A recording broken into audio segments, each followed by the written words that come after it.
Et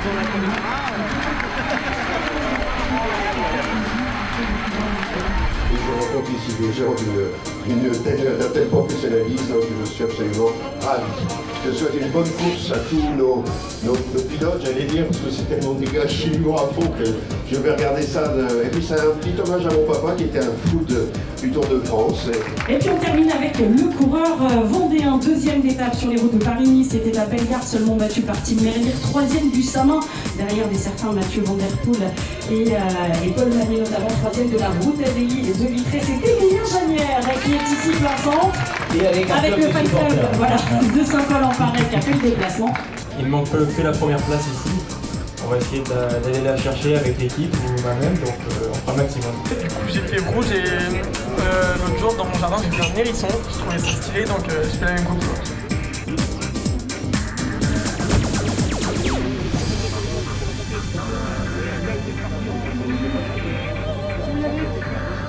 La saison dernière, deuxième étape sur le Tour de France, troisième étape sur le Tour de France. La saison dernière, un deuxième adjoint, troisième à... Et donc il y a deux en plus. Donc Jean-Luc et Marcel. Et Chadu. Donc la prochaine sortie, Voilà. on va pouvoir s'occuper. J'ai noté sur les... Ah voilà. Ok.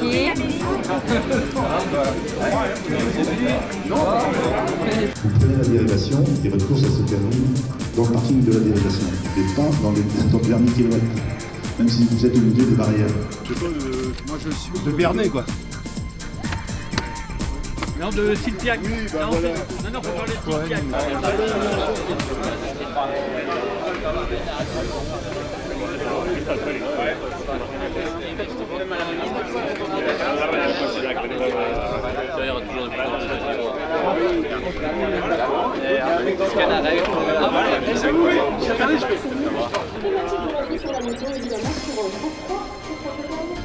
À Waterloo notamment, le kilomètre 29, on en reparlera évidemment de celui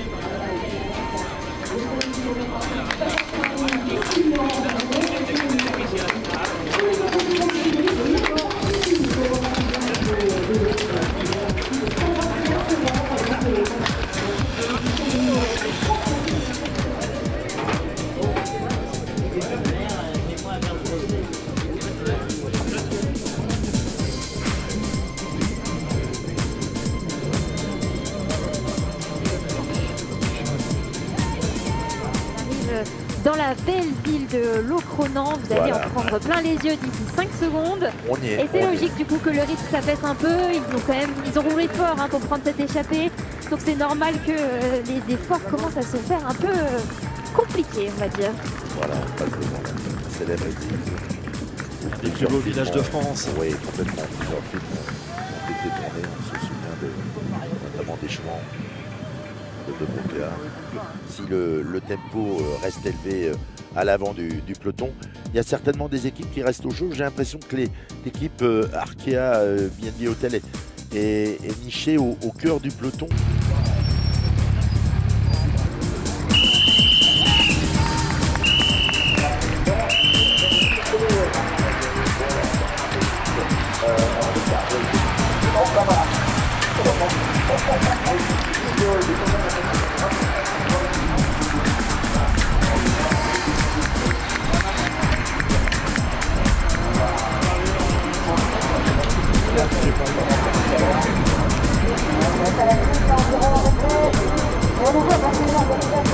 La cloche qui retentit, la cloche synonyme de dernier tour. Le tour va être difficile, dans l'excellent spécialiste du Nouvelle de l'année, qui a eu un service de notamment avec le test et le doublé qui sera aperçu comme en niveau classement, Brian Connor est idéalement placé et c'est l'avant-dernière ascension du spectacle. Il va y en avoir assurément dans les 7 km 500 qu'il reste à couvrir. Il va y avoir un beau mano à mano dans le final.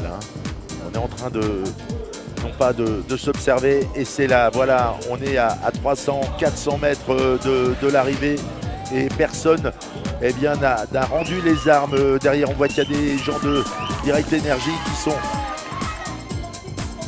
Et je pense que c'est Aubin Sparfel qui est en train de... Et le final, l'arrivée maintenant victorieuse. Un tour du Finistère qui s'est vraiment dessiné dans les derniers hectomètres. On a eu vraiment une bataille de chiffonniers. Merci Aubance Parfel qui vient chercher cette belle victoire. Aubance Parfel, mais c'est la belle histoire de ce coureur de 19 ans originaire d'Épinal. Et on savait qu'il était en forme, il vient de terminer 3e du Tour de Bretagne.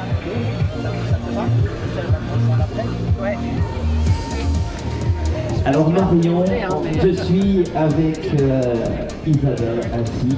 Je voudrais également évidemment remercier Marc Fayet, le président de ce Tour du Finistère, et tous les bénévoles qui sont là présents aujourd'hui, nombreux, bravo à vous.